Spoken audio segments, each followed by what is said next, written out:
Would you welcome cancer in your life? As much as cancer silently comes like a thief of the night and then makes itself relevant or more of an appearance when time goes by if untreated, would you welcome that in your life? So let's flip that around. What about in your relationship life? Are you going to keep welcoming that cancer is taking over you personally, mentally, and spiritually? That other attachment that needs to be detached. Think about it.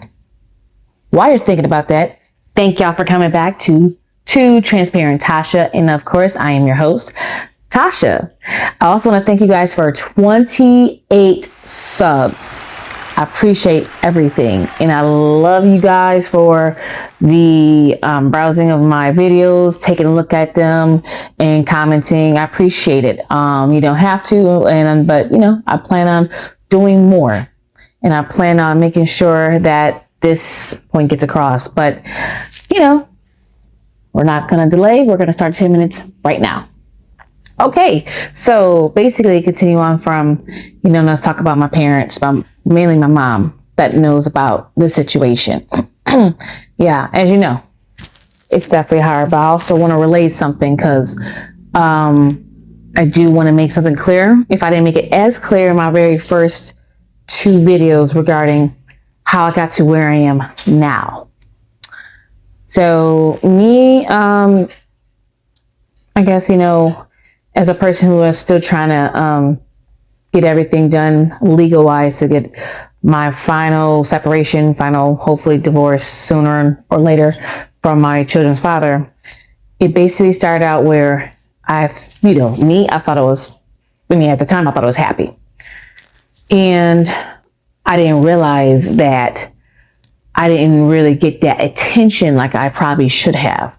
Yes, everything was all about God and everything and all that and whatnot, but besides me being the breadwinner, mostly part of the majority of our marriage, and I'll get some little recognition here and there, but like the physical needs, as far as like our intimate life, was not there like that. It was poor. It was more so like, okay. So it wasn't exciting.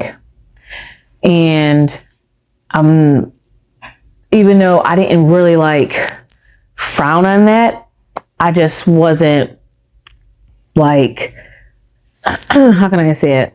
I just wasn't in that realm of thinking that, oh, well, I should be treated like this, I was still like, this is how marriage is, you go with it, you not live and learn, but you go with life and you go with loving that person no matter what the issues are in your marriage. But basically what I went through, of course, what we're talking about now regarding my infidelity has shown me some things, and my love of my life that I should have been with a long time ago has also allowed me to understand some things a lot more better. He allowed me to see that I wasn't getting that attention that I deserved. Especially, I'm not just only talking about me just always taking care of the bills and all that, but just that little recognition, like, you are the greatest person I've ever been with. And I'm not saying that didn't happen before, but it probably should have been more with that. Should have been that I should have heard that more, maybe every single day. Especially with all the stuff that had unraveled years prior. For people who don't remember, my story started where back in 2016, something happened, and not gonna lie, I should have left. But because I thought I knew the man that I was with, and I knew that he wouldn't have done something so despicable, I stayed with him. Not only because I'm his wife, but, at that time I loved him and I believed him no matter what. But, that took a toll on the relationship as well, because here he can't get a job, even though I get it. But, if you said that you are not guilty of doing something, why would you plead out in a guilty case. Let's just say that. I've learned that now too, because I used to think because, hey, he didn't want to lose a lot of years being from his family, his kids. But I was ready to fight with him at that time to plead not guilty. But yeah, all I can say is that cause that he did, that action or whatever he did years ago, has probably led to where I am now.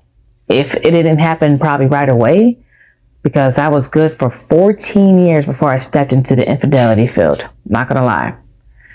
But I think that also had a toll on me. And also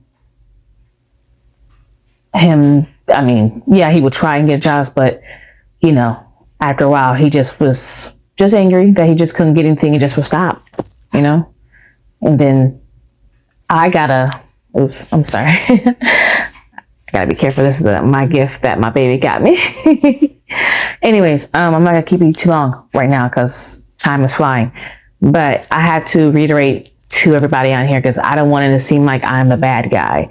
Yes, I've done something too wrong to make it right. I get that. But when I always say it wrong. Maybe not always, but when there's a cause, there's an effect. My baby says it all the time, but he says it better.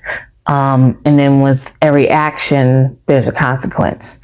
So what he did basically leads to these cause and effects that we went through now in my marriage. And me leading to the point that I am to where now it's about 3 years, almost 4 years later after I left that situation alone with the person that I was having the infidelity affair with. You can say all the things that happened before that time is what had led to now. Well, now is better, but before, basically. But I just wanted to let you guys know that, to reiterate it. If I'm not explaining it right, please leave in the comments. Ask me questions about it. I would definitely be happy to let you see a better light. But just know that I'm not like some type of hoe, a floozy, slut, whatever the terms are for whatever generation that understands me or understands that lingo better. I definitely was that type that said I would never do this and never do that. But I'm not saying I get a pass. What I'm saying is, if you're not paying attention with your significant other and they're not paying attention to you, you need to make sure that you are on top of everything. Not because you just got married and, okay, I could chill for now. I got her now. Oh, I got him now. Now, I don't have to do all the work. No. Just like as the Bible says, if you're a Christian, that is, I'm paraphrasing, but I believe I'm talking about the part in Romans. You need to be working on your salvation as if it's your last day. It's a continuous work. Same thing for relationships, same thing for marriages. You need to continue to fight for your marriage or for your relationship. That's if there's a fighting chance for it. That's if both parties want to be in the ring together to tango, to try and make these things work. But if it's just one person just doing everything by themselves, not feeling appreciation, not feeling the love, not feeling like they're the queen of all queens or the king of all kings in their household, or they feel like they're being just, just set to a side all the time, then yeah, there's going to be something that may slip in unaware, which is biblical, and it will take you away from what you know as a, I don't want to say a perfect marriage, but what you know as you being married to that person without any interference. Your interference will catch you off guard. Your interference, which if you understand what I'm talking about, catch my drift, I'm talking about other people trying to holler at you or try and talk to you on the low, whatever. But interferences, that's what I'm talking about. But your interference will come to you as probably not like no harm. but eventually it can be harmful once you pay attention of what's going on in your surroundings. But yeah, so that is what I wanted to relate to you regarding my situation and how I'm at this time and at this point now talking to you about it. Because no, I don't take pride in me cheating. I don't take pride in me going into that affair. But I will take accountability. And also, my son doesn't know that I'm doing a video. I forgot to tell you, I'm doing a video. Hold on, I'm doing a video. Give me some time. It's actually about 25 seconds away. But anyways, I will be continuing this story on to my next video, which will be posted for tomorrow, Valentine's. That's if you guys do that sort of thing. But in the meantime, this is what my love got for me. One of my other gifts. Look at that. And this here is our 10 minutes. What? He knows I love purple. He loves purple. Great. Oh my God. It's a great pair. But this is one of my gifts. And I don't know if I showed it to you on my last one, but this is also one of my other gifts, but it was from that gift I had that was on this side, and it looked like it was also a flower, but like a smaller box. This part came from underneath it, like it was like a little pull-out little drawer. That's where this came from. And it's so cool because you can see if you put your light to it and it's dark in the room, and you put your cell phone light to it, you can see that it says I love you in so many different languages. So that is my heart, my other heart, my baby. He's definitely very thoughtful as always. And I'm not only talking in monetary stuff, but in just in everything he does for myself and for his kids and for our love, our relationship. But I just wanted to show y'all, as you can see me cheesing and blushing. I'm gonna hit you guys up a little later, but again, before I leave, right now I even have the newest special where I still have $10 interviews where you give me 10 minutes of your time with your infidelity story. I'll give you $10. I don't have a $20 one anymore. I do have a $5 one, just in case if you just want to give me $5.